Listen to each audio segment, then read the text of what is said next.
नमस्कार दोस्तों, मैं विनय शर्मा अपने चैनल में आप सभी का बहुत बहुत स्वागत करता हूं और आशा करता हूं कि आप सब स्वस्थ होंगे, मस्त होंगे।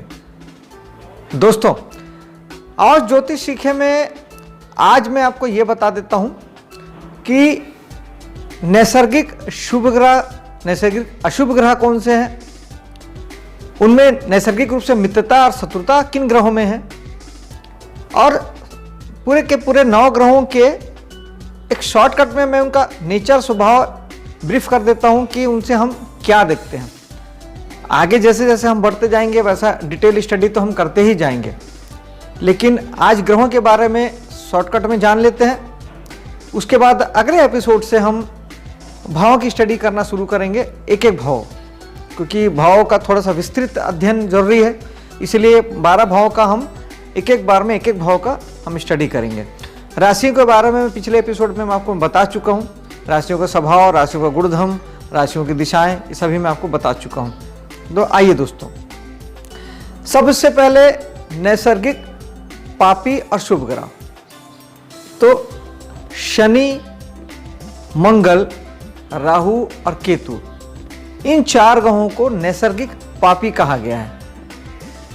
शनि, मंगल, राहु और केतु, इन 4 ग्रहों को नैसर्गिक पापी ग्रह कहा गया है। और गुरु, चंद्र, बुध, शुक्र, ये 4 ग्रहों को नैसर्गिक शुभ ग्रह कहा गया है। 4 पापी ग्रह हैं, 4 शुभ ग्रह हैं। सूर्य को क्रूर ग्रह की संज्ञा दी गई है, पापी नहीं है, इस बात का ध्यान रखिएगा। ग्रह वो शुभ है, लेकिन उसे क्रूर ग्रह की संज्ञा दी गई है। क्रूर अर्थात कड़क। जैसे हमारे पिता होते हैं, हमारे सारे घर को संचालित करने के लिए या एक रखने के लिए, उन्हें अनुशासित रखने के लिए उन्हें थोड़ा सा कड़क बनना पड़ता, क्रूर बनना पड़ता है। तो पिता वाली जो दबंगता है, क्रूरता है, वो सूर्य के पास है। वो पापी नहीं है, वो शुभ ग्रह है, लेकिन क्रूर ग्रह है। बाकी 4 ग्रह पापी है, 4 ग्रह शुभ है दोस्तों। अब इसमें कुछ ग्रहों में आपस में नैसर्गिक मित्रता है और नैसर्गिक शत्रुता है। तो इसे आप 2 ग्रुप में बांट सकते हैं, सूर्य, चंद्र और मंगल, गुरु। सूर्य, चंद्र, मंगल, गुरु, ये 4 ग्रह आपस में मित्र हैं। सूर्य, चंद्र, मंगल, गुरु, ये 4 ग्रह आपस में मित्र हैं। और शनि, बुध और शुक्र, ये 3 ग्रह आपस में मित्र हैं। इस तरफ 4 ग्रह हैं, इस तरफ 3 ग्रह हैं, शनि, बुध और शुक्र। और ये तीनों ग्रह इन 4 के दुश्मन हैं, और ये 4 ग्रह इन तीनों से शत्रुता रखते हैं। यानी इन 4 की इनसे शत्रुता है और इनसे शत्रुता है। ये 3 ग्रहों का एक ग्रुप है, 4 ग्रहों का एक ग्रुप है। और चंद्रमा जो है वो बुध से शत्रुता नहीं रखता है, लेकिन बुध चंद्रमा से शत्रुता रखता है। इसकी एक कथा है, मैं फिर कभी वो बताऊंगा आप लोगों को। तो ये हो गया दोस्तों नैसर्गिक शुभ अशुभ और नैसर्गिक मित्रता का भाव। अब इसके बाद में मैं आपको एक शॉर्टकट में ब्रीफ कर देता हूं कि अगर हम 1 या 2 शब्दों में अगर हम 9 ग्रह को समझना चाहें तो हम उन्हें किस तरह समझ सकते हैं। फिर बाकी तो पूरी ज़िंदगी आप जब स्टडी करते रहेंगे तो हर समय आपको ग्रहों का कुछ ना कुछ एक नया कारक तत्व, एक नई चीज़ उससे ऐड ऑन हो जाएगी, जुड़ जाएगी, कोई नई बात आपको मिल जाएगा। इतने विषय दुनिया में हैं, वो सब उसमें जुड़ते जाएंगे दोस्तों। तो बात करते हैं सबसे पहले सूर्य की। सूर्य यानी आत्मा। सूर्य हमारी आत्मा है दोस्तों। पिता, हमारे पिता के कारक सूर्य हैं, हमारी आत्मा के कारक सूर्य हैं, और नेम फेम प्रसिद्धि के कारक सूर्य हैं। जिस तरह सूर्य सारे ब्रह्मांड को रोशनी देता है और ऊर्जा देता है, इसी तरह हमारे जीवन को लाइट देने का काम, प्रकाश देने का काम भी सूर्य ही करता है। तो नाम प्रसिद्धि का कारक सूर्य है, पिता का कारक सूर्य है, और हमारी आत्मा का कारक सूर्य है। उसके बाद दूसरा प्रकाशवान ग्रह आता है चंद्रमा। चंद्रमा हमारी माँ का कारक है। हमारी माँ अर्थात चंद्रमा।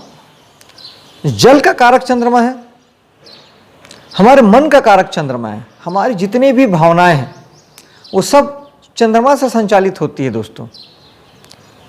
जब भी आप इसे आजमा सकते हैं कि पूर्णिमा के आसपास जब चंद्रमा पूर्ण होता है, तब हम सब की मन की भावनाएं, वो भावनाएं चाहे जैसी भी हो, प्रेम की हो, निराशा की हो, लड़ाई की हो, झगड़े की हो, दोस्ती की हो, अपनेपन की हो, किसी भी प्रकार की भावना जिस समय आपकी वो जो भावना चल रही है मन में, उस समय पूर्णिमा के आसपास वो भावना अपनी हाइट पे चली जाती है, अपने उच्चतम शिखर पे चली जाती है। पागल खानों में भी ये देखा गया है कि उस समय में सर्वाधिक पागलपन बढ़ जाता है, उन्माद बढ़ जाता है जब पूर्णिमा के आसपास। और समुद्र में ज्वार भाटा तक उठता है, आपको पता ही है पूर्णिमा के आसपास समुद्र की लहरें जो ऊपर उठती हैं, क्योंकि चंद्रमा जल का कारक है।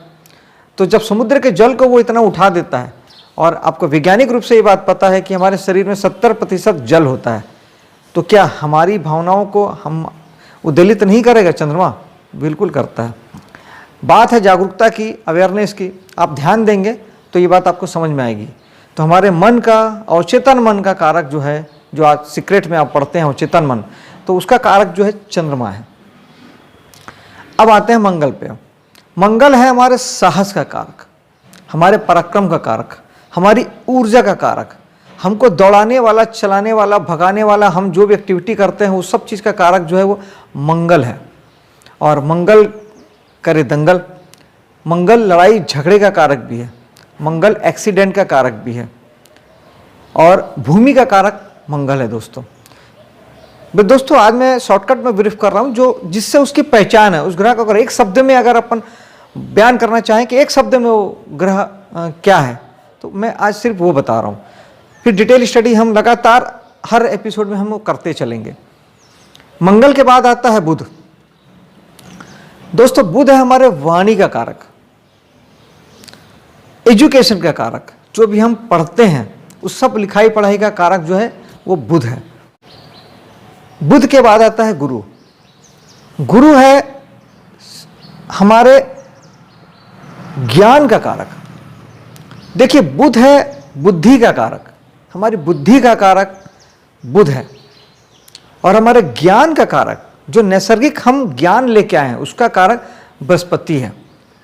जैसे नॉलेज का कारक बुध है। आप जो किताब से पढ़ते हैं, स्कूल में जाके जो ज्ञान अर्जित करते हैं, जो नॉलेज आपके पास आता है वो आपको बुध से मिलता है।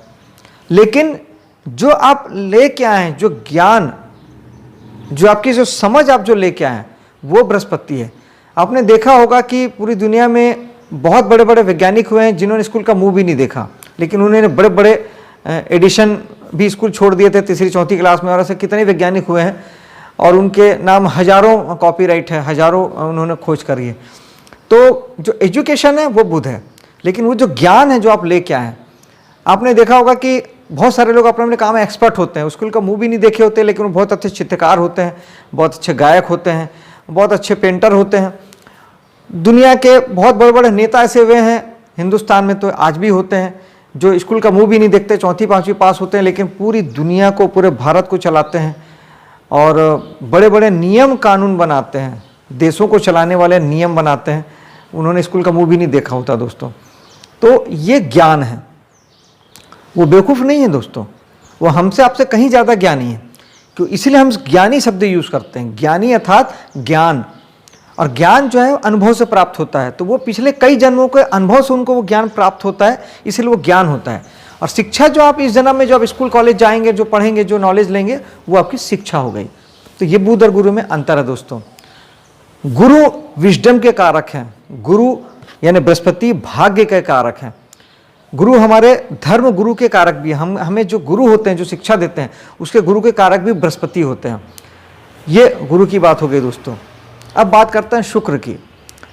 शुक्र है भोग विलास के कारक, शुक्र है प्रेम के कारक, लेकिन शुक्र का जो प्रेम है वो विशुद्ध प्रेम है। राहु मोह के कारक हैं। आगे जब राहु की मैं बात करूंगा तो समझिएगा मोह और प्रेम में अंतर। मोह मतलब आसक्ति, मोह मतलब ये चीज चाहिए, फिजिकली चाहिए मोह। और शुक्र जो है वो विशुद्ध प्रेम के कारक हैं, प्यार जिसको आप कहते हैं, जो आत्मा से जो प्रकट होता है, उस प्यार के कारक शुक्र हैं। भोग के कारक हैं लग्जरी, भोग अर्थात लग्जरी, लग्जरी के कारक टीवी, मकान, गाड़ी, सारे सुख वैभव जो आप देखते हैं, आराम, जीवन में सुख शांति, ये सब लग्जरी के कारक जो हैं वो शुक्र हैं। शुक्र स्त्री जाति के कारक है। शुक्र को ठीक रखना है तो स्त्रियों से बना के चलिए, उन्हें मान सम्मान दीजिए, उनके प्रति अच्छी भावना रखिए, तो शुक्र ठीक रहते हैं दोस्तों। शुक्र स्त्री जाति के कारक हो जाते हैं। शनि, शनि जो हमें सबसे ज़्यादा डराता है, सबसे ज़्यादा परेशान करता है। शनि हमारे कर्म के कारक हैं, और जब भी हमारे कर्म खराब होंगे या उसमें कोई कमी आएगी तो शनि न्यायकर्ता की भूमिका में आ जाते हैं। न्यायकर्ता शनि है, दंडाधिकारी शनि है। शनि नैसर्गिक पापी ग्रह भी है दोस्तों, इसलिए सर्वाधिक दुख देने का काम जो है वो शनि करते हैं। हमारी परीक्षा लेने का काम शनि करते हैं, और शनि हमारे कर्म से जुड़े हुए, हमारे जो कर्म हैं वो शनि है। हमारे कर्म, जब हार्ड वर्किंग हम होते हैं, हमारे कर्म अच्छे होते हैं, अनुशासित होते हैं, हमारा अनुशासन शनि है, तो शनि हमें अच्छा फल देते हैं दोस्तों। उसके बाद आते हैं दोस्तों राहु। राहु है भ्रम। दोस्तों राहु केतु को मैं एक साथ समझाते चलता हूं, क्योंकि राहु के ठीक उल्टा विपरीत केतु होते हैं, तो एक ही साथ उनके दोनों की बात हो जाएगी। राहु भ्रम है, इल्यूजन है, तो केतु क्लैरिटी है। राहु अभाग्य है, दुर्भाग्य है। राहु सारे गलत काम जो हैं वो राहु है, और नैतिकता जो है वो केतु है। राहु भोगी है, केतु योगी है। राहु आपको पागल बनाते हैं, सारी जिद जो होती है, पागलपन जो होता है, किसी चीज को पाने की जो आसक्ति होती है, मोह जो है वो राहु पैदा करते हैं। और केतु देते हैं अलगाव, डिटैचमेंट, विरक्ति, किसी चीज से अलग कर देना, विरक्त कर देना, ये केतु का काम है। राहु सिर्फ सर है, सिर्फ सोच है, विचार है, चलना नहीं है। और केतु सिर्फ धड़ है, वहाँ सिर्फ चलना है, वहाँ विचार नहीं है। वहाँ बिना विचार नहीं है का अर्थ यह है, बिना सोचे समझे काम करना नहीं है दोस्तों। उसका अर्थ बेसिकली ये है कि बिना किसी इच्छा के, बिना किसी कामना के कर्म को करना। ये एक सही रूप से केतु का डिफाइन है। तो ये था दोस्तों सारे 9 ग्रहों का एक शॉर्टकट में ब्रीफ, और आगे चल के हम विस्तृत अध्ययन भी इसका हम करेंगे दोस्तों। वीडियो पसंद आया हो तो लाइक और शेयर कीजिएगा, मेरे चैनल को सब्सक्राइब कीजिएगा। मिलता हूं अगले वीडियो में। जय राम जी की, जय हिंद।